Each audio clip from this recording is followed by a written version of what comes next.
let's begin to the part 2. Ganun lang din yung ginawa ko sa dito sa wire, na aalisin natin yung balat ng cable. Like, ano muna po, pinutol ko muna siya. Then, sa kabila din, magkabilaan. So, ayan naman din yung ano, siya, para maalis yan yung ano, yung balat. Paikutin lang natin, then ayun na, bilis na maalis.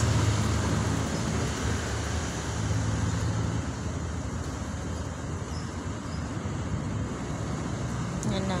Tapos like alisin lang natin yung mga excess na ano, and putulin natin para hindi siya makasagabal dun sa wire mamaya.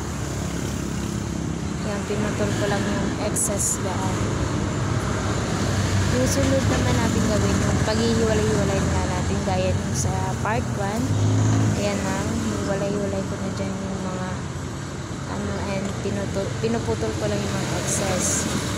Ayan, hiwalay-hiwalay ko muna siya and pinapantay ko na siya para mabilis na lang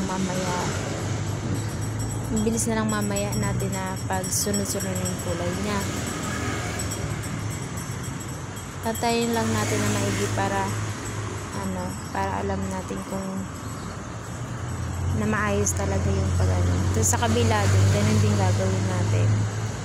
Yan din ginagawa ko sa kabila. Naayos ko lang din yan. Ayusin lang natin maigi para mamaya hindi siya magkalas gaya nung una. Patayin lang din natin.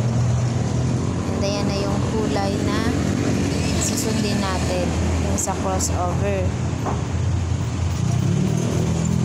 Ayan na, nagkukulay-kulay ko na siya, like,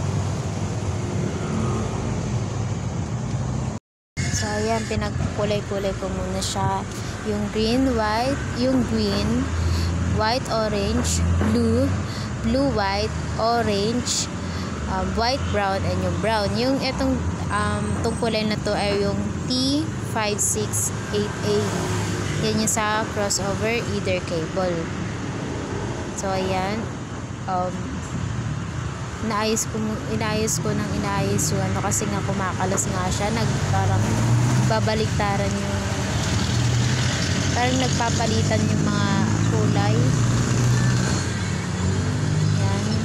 Tapos ayan, nasunod na, puputulin na natin ng kasya dun sa RJ45 natin mamaya. Ayan, inaayos ko lang din. Chine-check ko din yung kulay ulit para alam natin na maayos yung paglagay ng color. Ayan na, nilagay ko na siya dyan sa RJ45 natin. Pasok ko siya ng maigi. Yan nga, sabi ko sa inyo na parang babaliktad yung kulay natin kapag nilalagay ko doon sa RJ45. So inaayos ko ulit siya. So, tapos yan ulit, ayusin lang ng maigi. Tapos yan na, ipapasok ko na siya doon sa RJ45.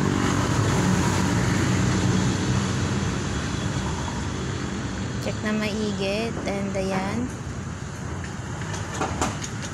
yan nga, sabi ko nga sa inyo, nahirapan tayo kasi nga parang siya lang nagbabaliktaran na, like, nagpapalit sila sa isa't isa yung ng mga wires na yan. And then yan, pagpasok ng mga wire, i-check mo ulit yung kulay, baka kasi nagpalitan ulit sila. Yan, nagpapalitan nga, sabi ko nga sa inyo, nagpapalitan nga yung mga wires. Yan, ayusin ulit natin para alam nyo na, hindi na ano, para mamaya kapag yan, pinasok natin sa RJ45, hindi na sila kakalas. So yan, pasok lang natin ulit, tapos yan, sagarin lang, parang ani natin ng dun hanggang dulo para mamaya pag ilan natin sa tester, okay na. So ayan, pinakalas, kapag okay na yung mga wires, i-crimp na natin yung wire and yung RJ45. Yan. Yung sa kabila naman tayo, yung kabila naman niya, Yan, yung sa susunod naman yan, yung sa isa yan, yung sa RJIT5688 na yung sa white orange, white green, blue white, yung green, white brown, and yung brown. Ayan yung pinakalas nun. Hindi ko na sa inyo pinakita yung kulay niyan kasi nga para ay yung pag like ano yung pinakaunang process kasi nga pare-parehas na yan. Ayan, kinukulay ko lang ulit siya kasi sabi ko nga sa inyo nagagalaw yan. Inulit mo te? Oo, kasi yung wala akong video nung ano. Nagbabaliktad yung mga kulay nila. So ayan na, check ulit natin yan. I-check ulit natin nga yung kulay, sabi ko nga sa inyo, kasi kapag nagbaliktad yan ng kulay, mali yung like yung mga yung nailagay natin, yung pagkakasunod-sunod ng kulay dyan sa RJ45. Ayan natin yung greening ko na din yan kasi kailangan natin green para hindi siya maalis dun sa RJ45 natin. So ayan na, ayan, safe na yan.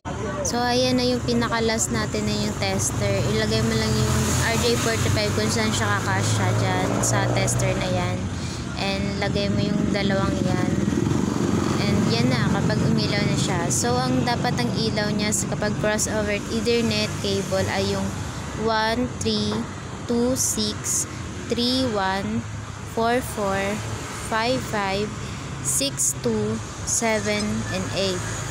7, 7, 8, 8 yun. So kapag ano na yung ilaw nila, okay yung pagkakalagay mo ng lahat ng wires. So ayan na. So test ulit natin yan para sure na sure tayo na tama yung pagkakagawa natin sa RJ45 plug natin.